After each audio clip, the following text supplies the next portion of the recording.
Welcome to the zone of the gateway traffics, entering the realms of thought and imagination, surreal cyborg philosophies entering into the imagination. Welcome to the dreamscapes of the Audioblog 06, where I'll be talking about many things.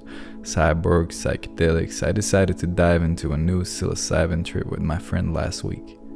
It must be of no wonder to you that of course it's been of a transformative experience through many layers and multiple states of consciousness. The mushroom brought us from a cozy room to a night walk in the park and the forests around, the site of some very interesting conversations, shifts and rediscoveries of the complete strangeness and the bizarreness of this reality, absorbing every impulse beating at the rhythm of a steadily pounding heart.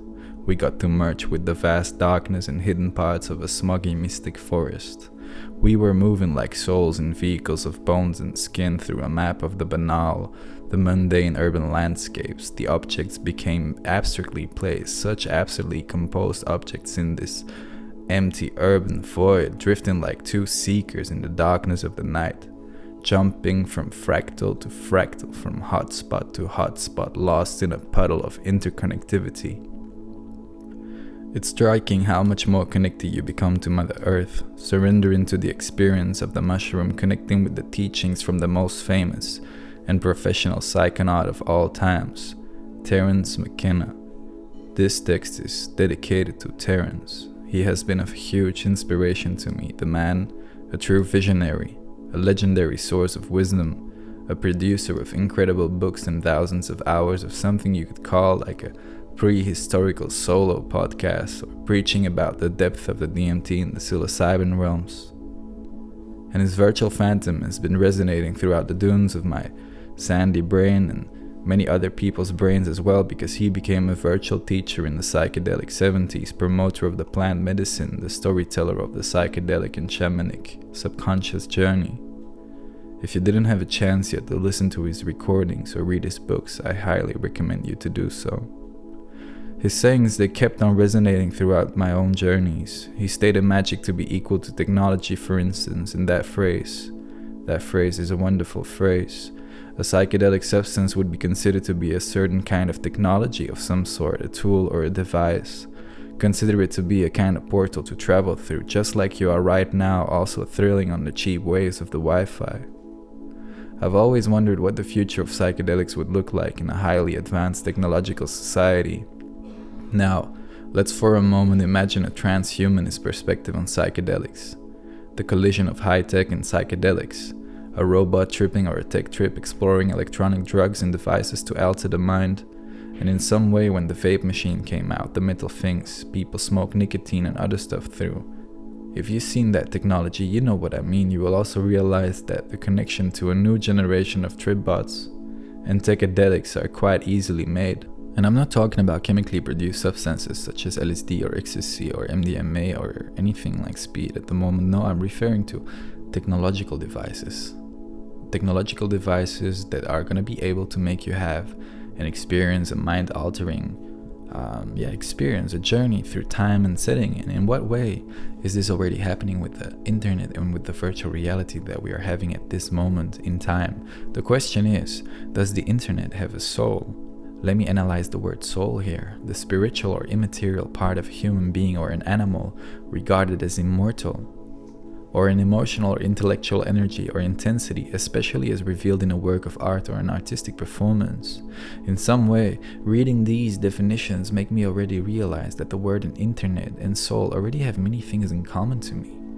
As I refer to the virtual phantoms or the digital ghosts of people who have passed away, like the people who have died. I don't know if you have got like people who have died on your Facebook list, or just like the voice of Mckenna, we experience them in a certain kind of digital infinity. In what way is the cyberspace already an immortal space? I don't know. Maybe these technological energies really have souls, just like we could feel this also with the organic and biological entities. They must contain a certain kind of spirit, for example, like the plant teachers. If you trip with the mushroom, you can really enter into a real conversation with the entity. Smoking marijuana, for instance, can also make you realize that you're exploring the realms of a very powerful medicine and plant teacher. I don't really know what it looked like yet, but we can try and imagine cyborg dimensions.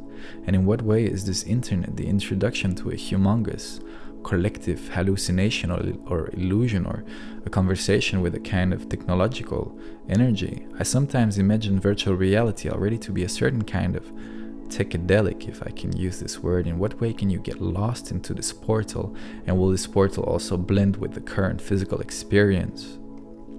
I mean, have a look at a very concrete example that is currently happening at this point as well. Neuralink, for example, Elon Musk's company attempting to upgrade Homo sapiens by blending technology with the brain.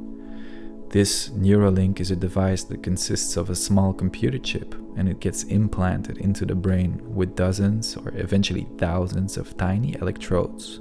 And it's a very speedy computer implemented by an advanced neurosurgical robot, and these electrodes are connected to the implanted computer chip by 5 micrometer wide threads, and they are smaller than a human hair, and they have the ability to both read when neurons are firing, but also stimulate neurons to fire. So literally manifesting things directly into the brain, technology blending into the brain.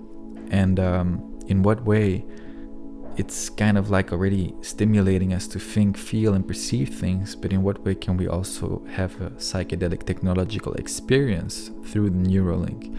Elon Musk stated previously that he believes man will evolve from spoken language into telepathic messages sent by technological devices.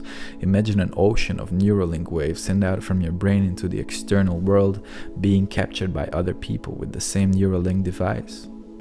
And I'm wondering, shouldn't it be of a crucial importance, though, to shift society into even less capitalist tendencies? But because by the time humanity blends into a cyborg avatar, it would really, I would really want to know who would have the capacity of brain texting me or brain spamming, let alone brain hacking, if you get like publicity in your brain from random sources. I don't know. It's very strange, because this company, Neuralink, is becoming a kind of pioneer in a whole new field, blending our biological organic structures into the wired networks of the AI. But it's also currently happening in these times of very strange socio-political and even economical circuits. We gotta shift the system first, and we gotta gain time to think about how to shift the system. We need to have a more solid, stable foundation in society, in our communities, before we happen to joyride in these technological states of consciousness. Just like in the previous audioblog, I spoke about the roots data of artificial intelligence that has got some racist data as well. We gotta work on these things, because this is also implemented into the system. I mean, if we have a look at the first computers or the first cell phones, who could have imagined that we have gotten to this point already, and the technology is only accelerating and becoming stronger in a shorter amount of time? If you ever had viruses or pop-up windows, for instance, I ask you this because if you look at the rise of some companies and the infinite loop of advertisements the majority of them is producing, I wonder in what way my device or brain interconnected device would also be able to capture these advertisements and would be able to be manipulated by these things. Because advertisements, just like plastic, are most probably the tools that were supposed to help us, but they got completely out of scale. They're completely out of balance, and we're still like being implemented, or we're being injected by data to sell. And this is something we don't want to have happening when we are actually blending with some kind of devices that we have no control of. Like, we don't have control of the internet, we don't have control of the waves that are being sent into us, so we also have to like kind of create some more ethical conditions in what kind of way can these waves really be sent to us. I know the philosophies I'm reaching to are, as usual, quite abstract and even irrational, but still, I hope I could like inject a certain kind of imaginary futuristic idea or perception into your brains today. Thank you for listening, and this was my audioblog 06. So stay tuned, ladies and gentlemen. If you guys and girls or robots have got some reactions or comments, leave them down below, and see